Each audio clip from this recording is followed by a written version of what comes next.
I knew no fear. Until I stood beside humanity, Velthar stood at the observation deck of Axis Prime Station and watched the stars. He felt nothing. Not excitement, not worry, not wonder. His species, the Colthians, had evolved on a world without predators. They had never needed fear. Their brains simply did not produce it. Other species found this remarkable. Velthar found it normal. He was here to write a report about humans. The Galactic Coalition had accepted humanity as a member species 3 months ago, and now someone needed to document how they fit into galactic society. Velthar had written reports on 47 other species. Humans would be number 48. He expected them to be unremarkable. The door opened behind him. 3 humans entered. The first was tall with dark hair cut very short. He moved like a soldier. The second was a woman with kind eyes and a data pad in her hands. The third was older, with gray in her hair and captain insignia on her uniform. "Observer Velthar?" the captain said. "I'm Jiwoo. This is Doyen and Hana. We'll be your liaison team." Velthar nodded. He had practiced human gestures. "I appreciate your cooperation." "No problem," Jiwoo said. She smiled, showing teeth. Velthar had read that humans did this to show friendliness, though it looked aggressive to him. "Should we start with a tour of our section?" They walked through the human quarters. Velthar took notes on his device. The humans had installed extra doors in every corridor. They had fire suppression systems in every room. They had medical stations every 50 meters. They had emergency supplies stored in sealed containers on every deck. "Why so many safety measures?" Velthar asked. Hana looked surprised by the question. "In case something goes wrong." "But nothing has gone wrong on this station in 90 years. "Yet," Doyun said quietly. Velthar added this to his notes. "Humans prepared for problems that did not exist." Interesting, but probably inefficient. They reached a common room where more humans gathered. Some were exercising, others were eating. A group in the corner watched a video screen showing creatures from their home world. Large striped animals that Hana called tigers. 4-legged hunters called wolves. Massive reptiles with enormous teeth. "Educational materials?" Velthar asked. "Entertainment," Jiwoo said. "People like watching nature documentaries." Velthar watched a scene where a human ran from a large brown creature. The human looked terrified. The creature, which Hana identified as a bear, was faster and stronger. "Your planet had many predators." "Has," Hana corrected. "They're still there. We just learned to live with them, or away from them. Depends on the predator. You evolved alongside creatures that hunted you. Hunted us and we hunted them," Doyen said. "Humans were prey and predators both. Made us adaptable." Velthar filed this information away. Most species in the coalition had evolved as either predators or prey, not both. He wondered if this explained human behavior. Over the next week, Velthar observed more strangeness. Humans told stories about disasters and death, then laughed. They practiced fighting even though the station was peaceful. They played games where they pretended to face danger. They seemed obsessed with things that could kill them. "Is your species traumatized?" Velthar asked Hana one day in her laboratory. She laughed, another human expression he found puzzling. "I guess you could see it that way. We're just careful. On Earth, being careless means being dead. Evolution taught us to expect trouble." "But you are no longer on Earth. Doesn't matter," she said. "The instincts remain. Better to prepare for danger and not need it than need it and not have it." Velthar wrote in his report, "Humans appear to be evolutionarily traumatized. They cannot stop preparing for threats. This may limit their effectiveness in peaceful coalition work." He thought this assessment was accurate. Then the distress signal arrived. The emergency broadcast went to every ship and station in the sector. A mining colony on the frontier was under attack. The message was fragmented, full of screaming and static. But one word came through clearly: Vryn. The Coalition Council gathered in the main chamber. Velthar attended as an observer. He watched representatives from 20 species argue. The Vryn swarm had been the galaxy's nightmare for centuries. They were a hive mind species that consumed everything. Planets, ships, stations, other species. Nothing stopped them. The coalition had fought a war against them 200 years ago and barely won. Most people believed the Vryn were extinct. "We cannot risk engagement," a Centauran delegate said. "If the Vryn have returned, we need time to prepare." "The colony has 4,000 inhabitants," someone else argued. "Had," another voice corrected grimly. "By now the Vryn will have consumed most of them." The debate went in circles. Velthar noticed something. Every species representative looked tense. Their postures were defensive. Some were shaking. He realized with academic interest that he was watching fear. Real fear. The kind that paralyzed. Then Jiwoo stood up. "The human fleet will respond." Silence fell over the chamber. "You don't understand what the Vryn are," the Centauran delegate said. "I've read the reports," Jiwoo said calmly. "Hive-mind predators, extremely aggressive, hard to kill, reproduce fast, yes? Then you understand why we cannot—" "We're going," Jiwoo said. "The question is whether anyone else is coming with us." No one else volunteered. The chamber remained silent. Velthar saw something in the other delegate's eyes. Shame, maybe. But more than that, relief. Relief that someone else would face the danger. The council session ended. Velthar followed Jiwoo out of the chamber. "May I accompany your fleet for my report?" Jiwoo studied him. "You understand we might not come back?" "I am aware of the danger, yes." "Danger you can't be afraid of," she said. "It wasn't a question." "Correct." "My species does not experience fear." Something changed in Jiwoo's expression. Not quite pity, but close. "Then you're about to get an education," she said. "Be at Docking Bay 7 in 2 hours. Bring everything you need." Velthar returned to his quarters and packed his equipment. He felt nothing about the upcoming journey. No excitement, no dread, no anticipation. Just calm interest in documenting humanity's inevitable retreat once they saw the Vryn up close. He had no idea how wrong he was. 2 hours later, Velthar stood in the docking bay and watched the human warship. It was called the Taeguk. The hull was covered in weapons. Humans boarded in orderly lines carrying equipment and supplies. They moved with purpose but without panic. Some were even joking with each other. Doyun appeared beside him. "Ready?" "Yes," Velthar said.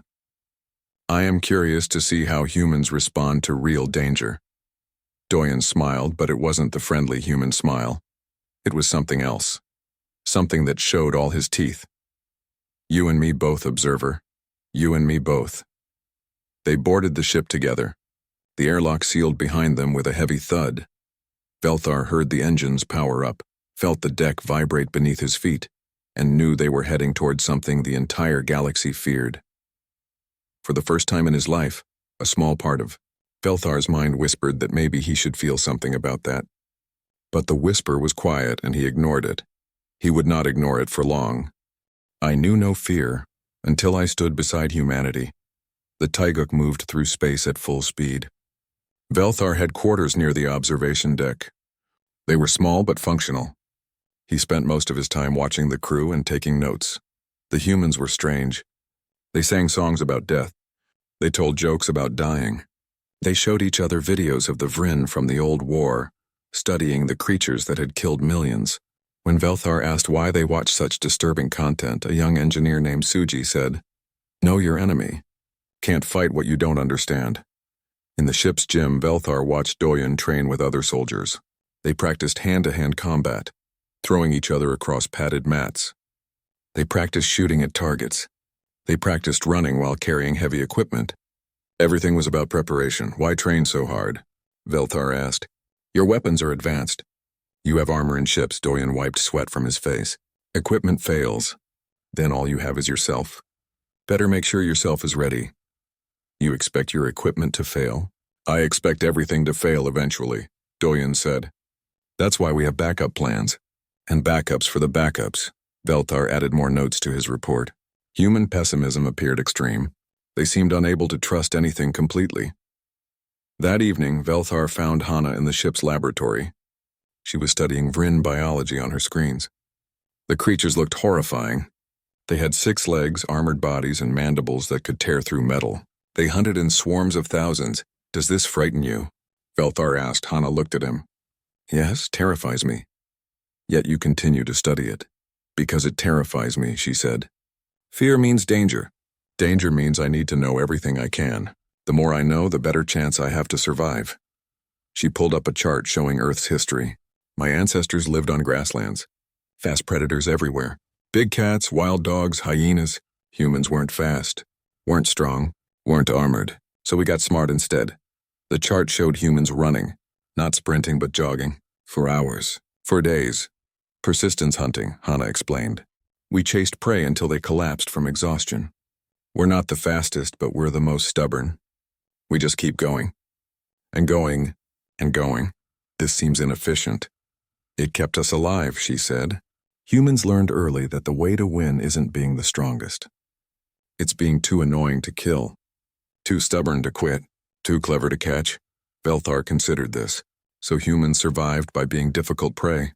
And difficult predators, Hana added. She showed him images of early humans. They used fire to drive animals into traps. They used spears to hunt from distance. They worked in groups to bring down creatures much larger than themselves. We learned something important, Hana said. Being afraid doesn't mean being helpless. Fear gives you information. It says something wants to hurt you. Then you decide what to do about it. Over the next few days, Velthar watched the crew prepare. They checked every weapon twice. They ran emergency drills. They studied the Vryn until they could identify different warrior types in seconds. They practiced medical procedures for wounds they hoped they wouldn't get. Captain Jiwoo called a briefing. The entire combat team assembled in the war room. Velthar stood in the back and listened. We'll reach the colony in 6 hours, Jiwoo said. Intelligence suggests the Vryn have established a hive underground. The queen will be at the center. Kill the queen, the swarm loses coordination. How many Vryn? Someone asked. Estimates range from 5,000 to 20,000. The room was quiet. Velthar saw tension in every human face. Fear, but no one left. No one even suggested retreating. Our objective is threefold, Jiwoo continued. Rescue survivors. Destroy the hive. Send a message that coalition territory is off limits. A soldier raised his hand. Captain, the old war reports say you can't negotiate with the Vryn. They don't retreat. They don't surrender. It's kill or be killed. Correct, Jiwoo said. And we're outnumbered at least 10 to 1. Also correct. The soldier nodded slowly.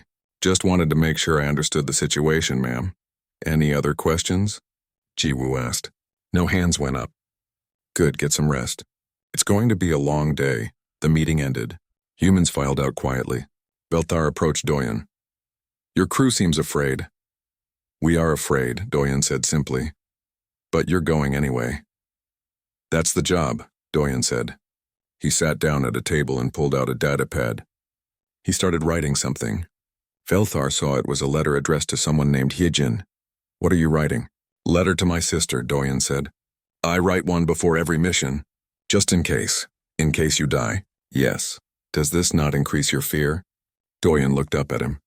For a moment, Velthar saw something in the human's eyes. Not anger, not sadness. Something deeper. Writing the letter reminds me why I'm doing this. I'm scared because I have people I want to get back to. If I wasn't afraid, it would mean I had nothing to lose. The fear means I'm still human. Velthar did not understand, but he noted it down. Later, Velthar found Minho in the armory. The sergeant was loading ammunition into magazines. Hundreds of rounds. His hands moved with practiced efficiency. Observer, Minho said without looking up. Need something? I am trying to understand, Velthar said. Your species knows you are going into extreme danger. You know many of you will die, yet no one has requested to stay behind. Minho set down a full magazine and picked up an empty one. You want to know why we volunteer for suicide missions? Yes, because someone has to, Minho said. Those colonists didn't ask for the Vryn to attack. They were just living their lives. Mining ore, raising families, existing. Then monsters came. If we don't help them, who will? The Vryn might kill you all. Might, Minho agreed. But humans learned something important way back on Earth. When predators attack, you have two choices. Run or fight. Sometimes running is smart. But sometimes if you run, the predator just follows, kills you eventually. So sometimes you have to turn around and make the predator bleed. Make them think twice about hunting you again. He loaded the last round and stood. The Vrin think they're apex predators. They think nothing can stop them. We're going to teach them that humans are apex predators too, and we got that way by refusing to quit. An alarm sounded. A voice over the intercom said, "All hands approaching target system. Combat stations." The ship's atmosphere changed instantly. Casual conversation stopped. Humans moved with purpose to their assigned positions. They helped each other with armor and equipment. They checked their weapons one last time. Velthar stood in the corridor and watched them. Every face showed fear. Every set of eyes revealed doubt.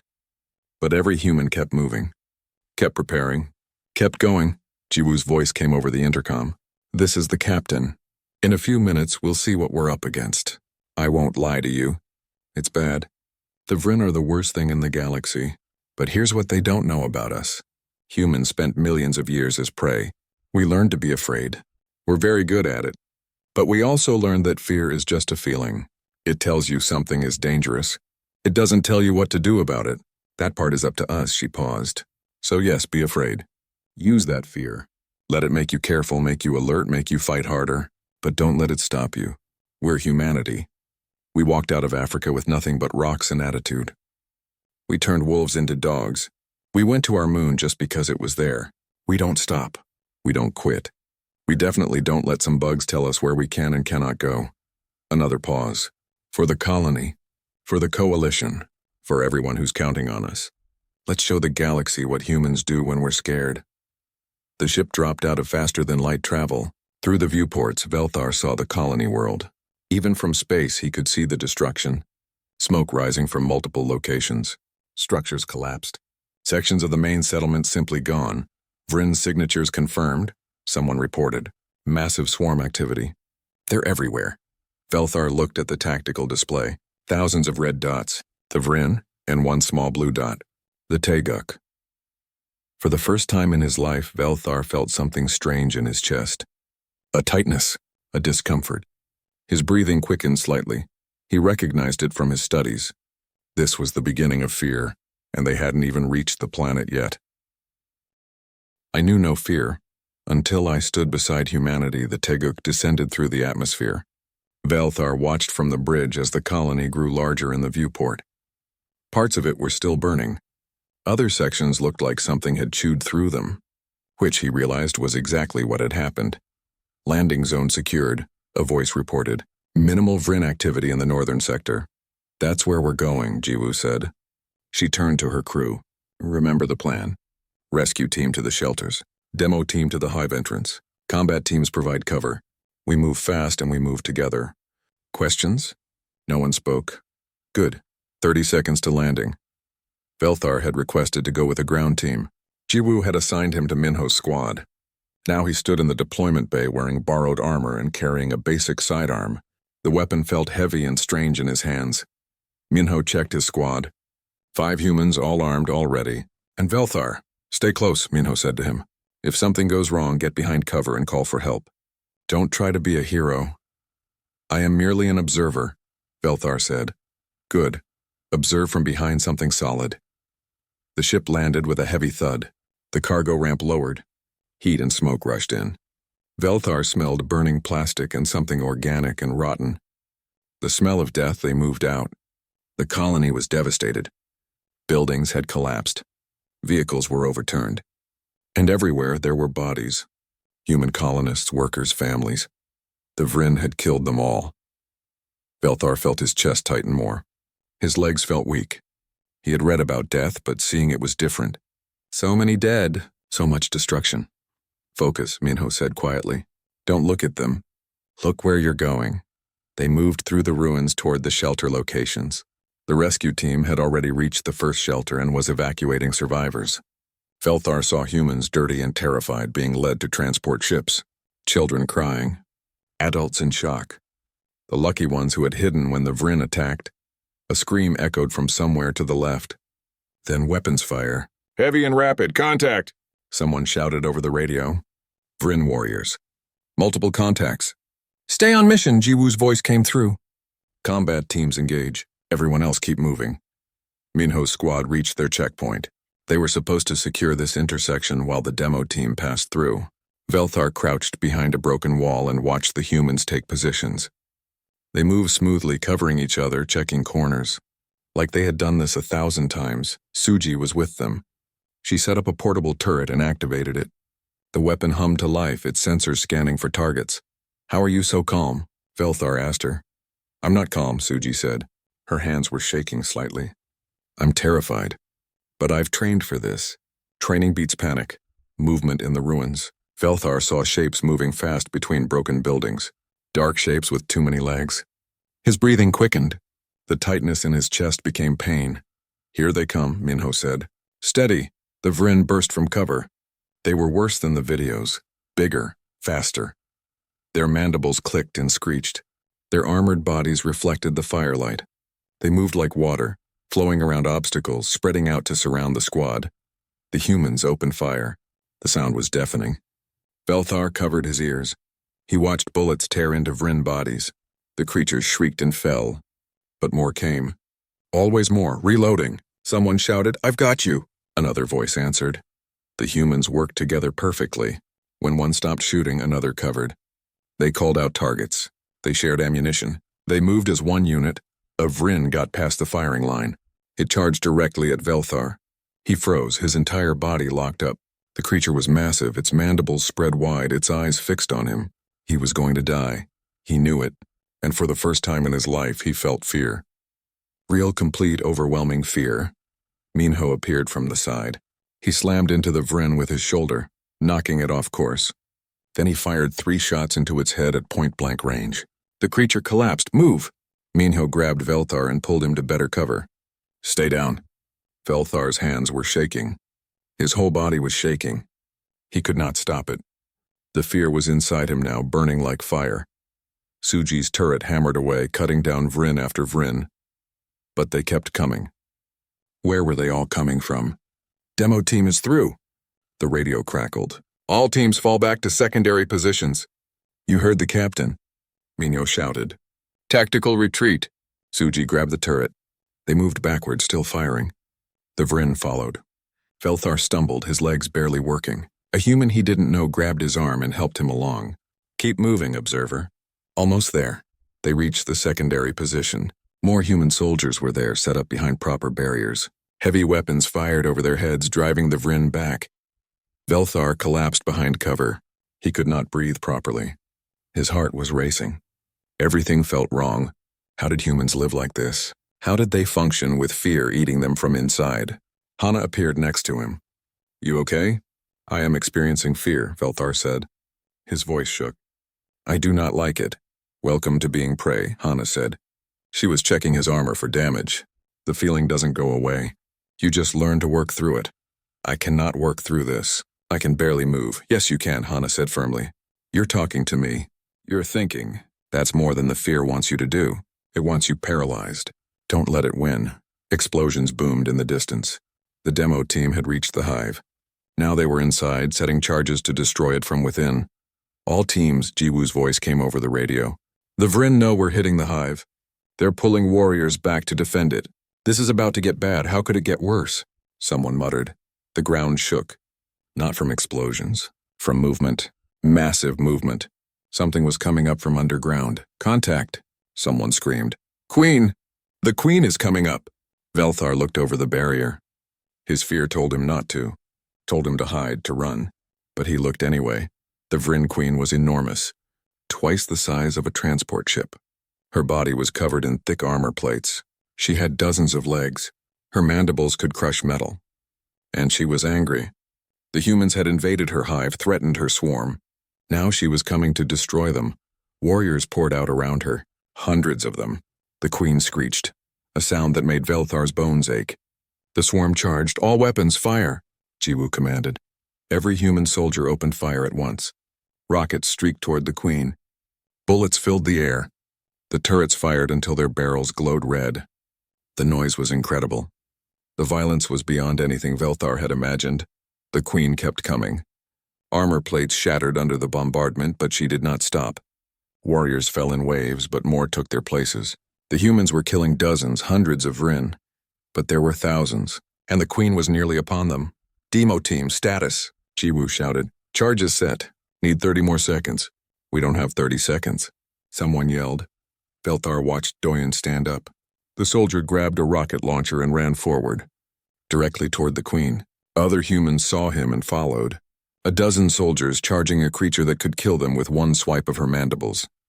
They fired everything they had, rockets, grenades, bullets, all aimed at the Queen's head. She reared back, screeching in pain and rage. One of her eyes exploded. Armor cracked on her face, but she killed them too. Her mandibles swept through the running soldiers. Bodies flew through the air. Velthar saw Doyen go down, crushed beneath a massive leg. "Doyen!" Minho screamed. He started to run toward his friend. "Charge is armed," the radio announced.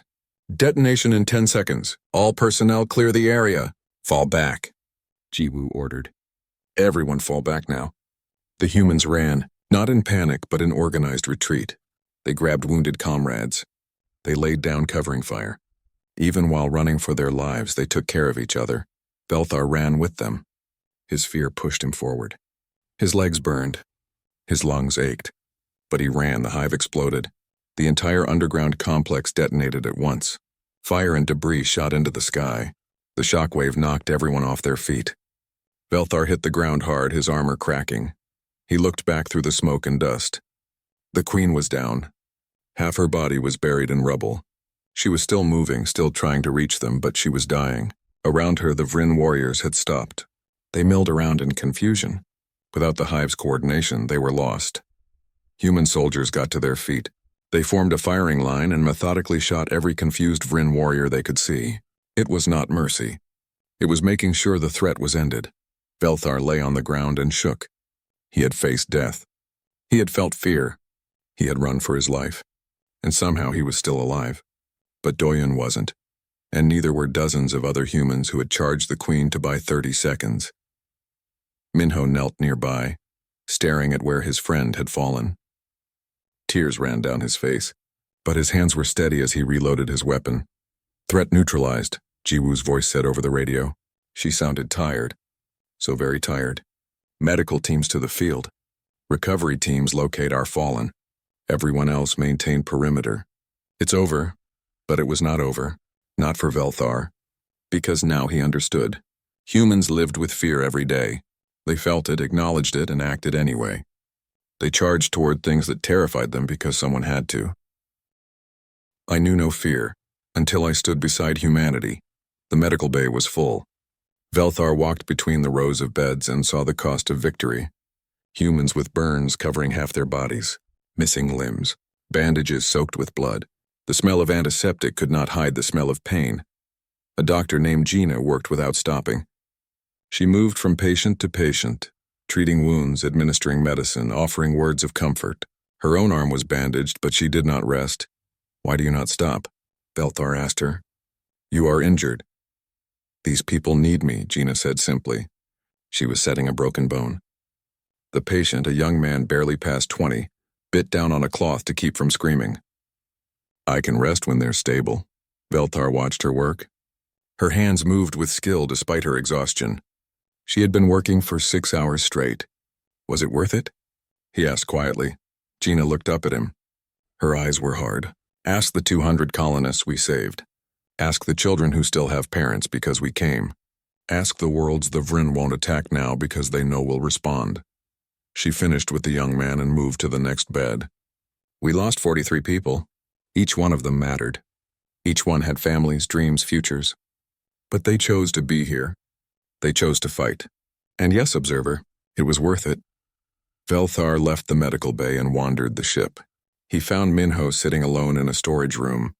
The sergeant had a bottle of something alcoholic in one hand and a datapad in the other. He was looking at a photo of Doyen, the two of them smiling, arms around each other's shoulders. Brothers in everything but blood. "I am sorry for your loss," Velthar said. Minho did not look up. He knew the risks. We all did. "Does that make it easier?" "No." Minho took a drink. "Nothing makes it easier. You just carry it. Add it to all the other weight. Will you request different duties? Safer assignments?" Minho finally looked at him. His eyes were red, but his voice was steady. "Why would I do that?" "Because you are afraid. Because people you care about die. Because it hurts, all true, Minho said. But if I quit, if I walk away, then what was Doyen's sacrifice for? He bought time for the demo team. His charge saved the mission. If I quit now, I'm saying that sacrifice meant nothing. I can't do that to him. I won't. He set down the bottle and stood. I'm terrified, Observer. Every mission scares me. But I have training. I have purpose. And I have his example to live up to. That's enough. Velthar found Hana in her laboratory. She was analyzing Vryn tissue samples. Her face was drawn with fatigue, but her hands were steady. You should rest, Velthar said. I should understand our enemy better, Hana replied. Every mission we learn something new. This information could save lives next time. Next time, Velthar repeated. You assume there will be another battle. There's always another battle, Hana said. She sat back and rubbed her eyes. That's the thing about the universe. It's big and dangerous and full of things that want to hurt you. Humans learned that lesson early. We had predators hunting us, diseases killing us, environment trying to freeze us or starve us or burn us. Death was always one mistake away. She pulled up images on her screen. Earth, the human homeworld. Beautiful and terrifying in equal measure. But we survived. Not because we were stronger or faster or tougher. Because we adapted. We learned. We worked together. And yes, we stayed afraid. Fear kept us alert. Kept us innovating. Kept us alive. But you are not on Earth anymore, Velthar said. You have technology, safety, medicine. And we're grateful for all of it, Hana said. But the instincts remain. My ancestors spent 2 million years as prey animals. That doesn't go away in a few thousand years of civilization. I'm still a prey animal at heart. So I stay afraid. I stay alert. And I keep learning how to survive. She looked at him. You felt fear today. How was it? Terrible, Velthar admitted. I could not think clearly. My body did not function properly. How do you live like this? Practice, Hana said. You learn to recognize fear without letting it control you. Yes, your heart races. Yes, your hands shake. But your brain still works. Your training still matters. Fear is information. It tells you to be careful. What you do with that information is up to you.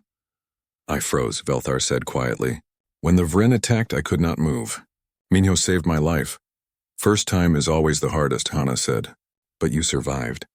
You learned. Next time will be different. Not easy, but different. I do not want there to be a next time. Hana smiled sadly. Neither do I, but there will be. So we prepare, we train. We face our fear and we do the job anyway. The next day, the humans held a memorial service. They gathered in the main hangar bay. 43 empty chairs were arranged in rows. Behind each chair was a photo of the person who died. Young faces and old. Men and women. All of them smiling in their pictures. All of them gone. Captain Jiwoo stood before them and spoke. We came here because people needed help. We came here even though we knew the cost would be high. Every person we lost today understood the risk. They went anyway. That's what makes them heroes. Not that they died, but that they chose to stand between innocent people and monsters. She read each name. 43 names. The gathered humans repeated each one. A ritual of remembrance. A promise not to forget. Velthar watched and felt something new. Not fear this time. Something else, respect, grief, connection.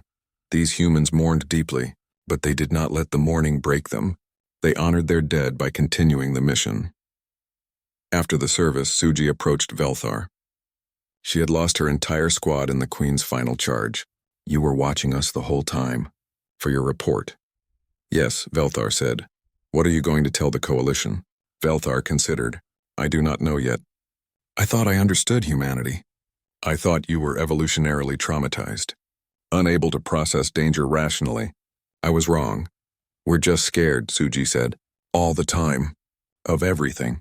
But being scared doesn't mean being helpless. It means being prepared. She showed him a tattoo on her arm. A quote in human script. Courage is not the absence of fear. It is acting despite it. Where is this from? Velthar asked. Old Earth saying, Suji said. Humans have known for a long time that bravery and fear go together. You can't have one without the other. The brave person feels fear and does it anyway. The fearless person doesn't feel fear, so their actions don't mean as much. She looked at the memorial photos. My squad died brave. They were terrified, but they ran toward the danger because that's what we do. That's what humans have always done. Someone has to stand between the darkness and the light. Might as well be us.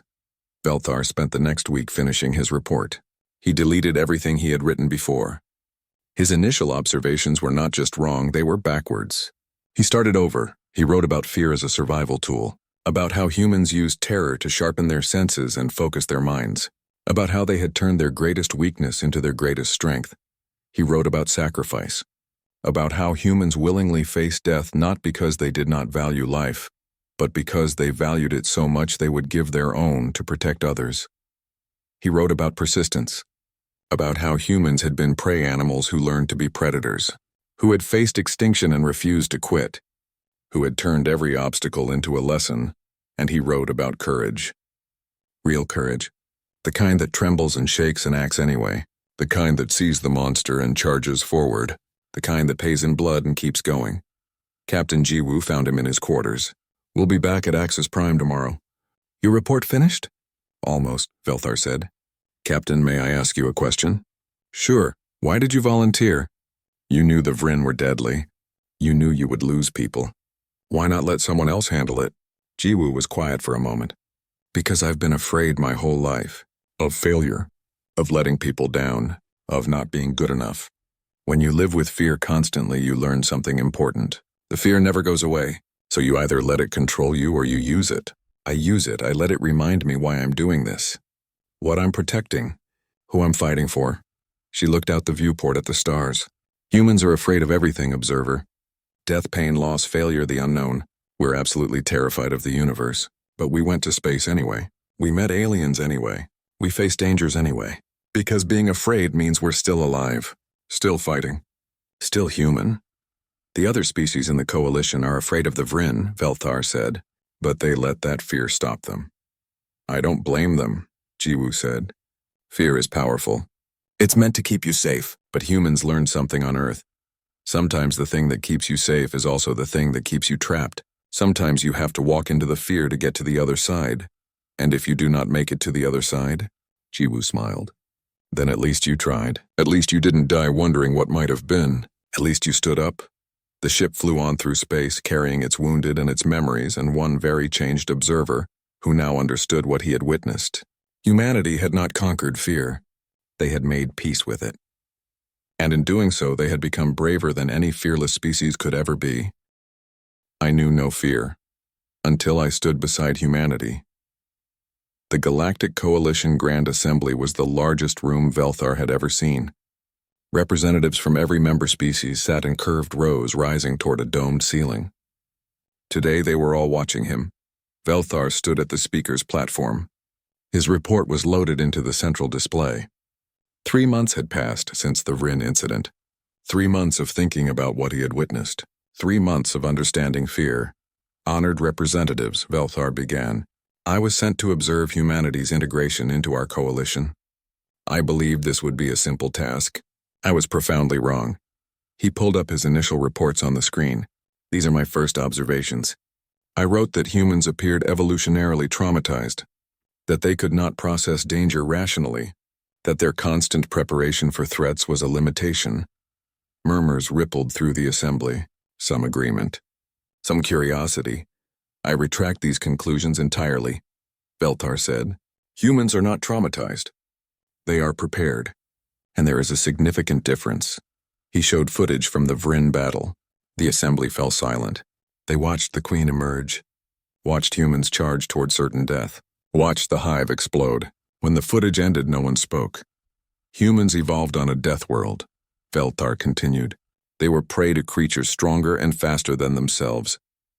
They were not the biggest or the toughest. They survived through intelligence, cooperation, and something else. Something we did not understand." He paused.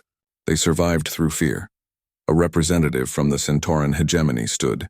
"Observer Velthar, are you suggesting we should fear more?" "I am suggesting we should understand what fear means," Velthar said. "Most species experience fear as a warning to retreat. Humans experience fear as information to process. They feel terror and then ask themselves what action to take. This is why they ran toward the Vryn Queen while we debated in safety." He pulled up data. Humans lost 43 soldiers in that battle. But they saved 200 colonists. They destroyed a Vryn hive that could have consumed entire worlds. They sent a message to any remaining Vryn that coalition space is protected. The cost was high, but the alternative was higher. They were simply lucky, another representative said. Reckless aggression is not a strategy. It was not reckless, Velthar said. Every action was calculated. Every risk was measured. The humans knew exactly what they were facing. They studied the enemy. They planned meticulously. They prepared backup plans for their backup plans. Then they executed the mission knowing full well they might not survive. That is not recklessness. That is courage. He showed more footage. Minho saving him from the Vryn warrior. Gina treating wounded while injured herself. Doyen's final charge to buy 30 seconds. The memorial service, humans do not lack fear, Velthar said. They are perhaps the most fearful species in the galaxy. But they do not let fear make their decisions. They feel it, acknowledge it, and act in spite of it. This is their evolutionary advantage.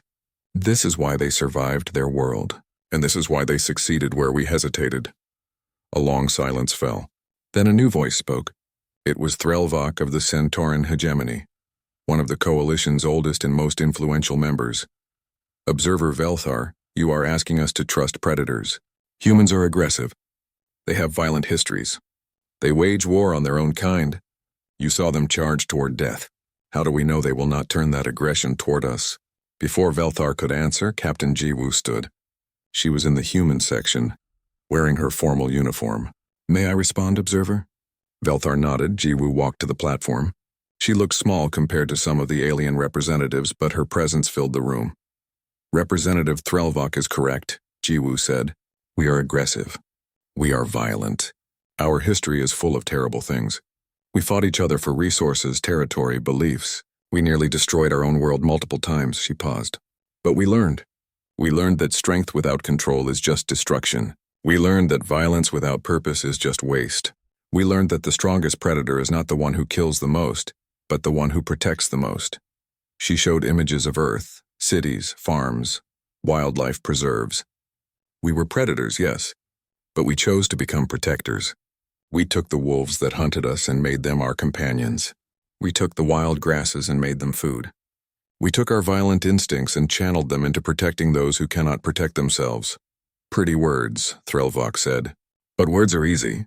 Actions reveal truth. Then judge us by our actions, Jiwoo said. We did not have to respond to the Vryn attack. No one would have blamed us for refusing. But we went. We fought, we bled. Not for territory. Not for resources. Not for power. We did it because it was right. Because someone had to. Because we chose to be the ones who stand between the innocent and the darkness. She looked directly at Threlvok. You asked how you know we won't turn our aggression toward you. Here's how. Because we chose you. We chose to join the coalition. We chose cooperation over conquest. We chose to share our knowledge, our strength, our protection. Not because we had to, but because it's who we decided to be. More silence. Then Velthar spoke again. I have a proposal for the Assembly. Humanity should be given an official role in coalition defense. They should train our forces in threat preparedness, share their strategies, help us understand how to face our fears instead of hiding from them. Absolutely not, Threlvok said. We do not need predators teaching us how to be predators. You misunderstand, Velthar said. They would not teach us to be predators. They would teach us to be brave. There is a difference. He showed his own medical records, his heart rate during the battle, his stress responses, his fear reactions. I am Colthian. My species evolved without fear. We believed this made us superior, rational, objective. But when I faced the Vryn, I experienced fear for the first time. And I froze. I would have died if not for human intervention. He let that sink in.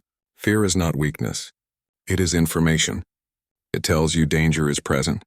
The weakness is not in feeling fear, but in being unable to act despite it. Humans have mastered this. They can teach us. A new representative stood. It was Talsec from the Andorian Union.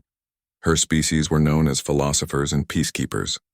Observer Velthar, you say humans use fear as a tool. But fear causes suffering. Is it ethical to promote suffering?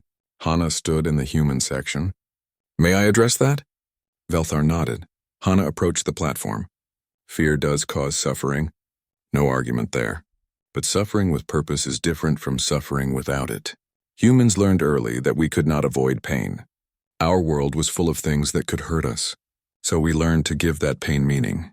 We suffer for things we believe in, for people we love, for causes that matter. That transforms suffering into something else, into sacrifice, into purpose, into meaning. She pulled up medical data. Yes, I am afraid every day. Afraid of failure, loss, death, but that fear keeps me sharp, keeps me learning, keeps me trying. Without fear, I would be complacent. With fear, I am constantly improving, constantly growing, constantly working to be better than I was yesterday. She looked at Talsec. You ask if promoting fear is ethical. I ask, is it ethical to let people remain unprepared? Is it ethical to let them face danger without teaching them how to survive it? Humans do not promote fear. We promote the skills to handle fear. That is what we offer to the coalition. The debate continued for hours. Representatives asked questions. Humans answered. Some remained skeptical. Some were intrigued. The vote was called. The motion was to grant humanity the role of coalition defense coordinators. They would train forces, share strategies, and advise on threat response. It would be an experiment, a test to see if human methods could benefit other species. The vote was close, very close, but it passed. Velthar watched as humans in the assembly embraced each other. They had won recognition, acceptance, trust from the galaxy. It had cost them 43 lives, but they had earned it. After the assembly, Velthar found Jiwoo outside the chamber. Congratulations, Captain. Or should I say Defense Coordinator Jiwoo? Jiwoo smiled. I'll probably still go by Captain. Old habits. I want to continue working with your people, Velthar said. As an official liaison. If you will have me, you sure? Jiwoo asked. Working with us means working in dangerous situations.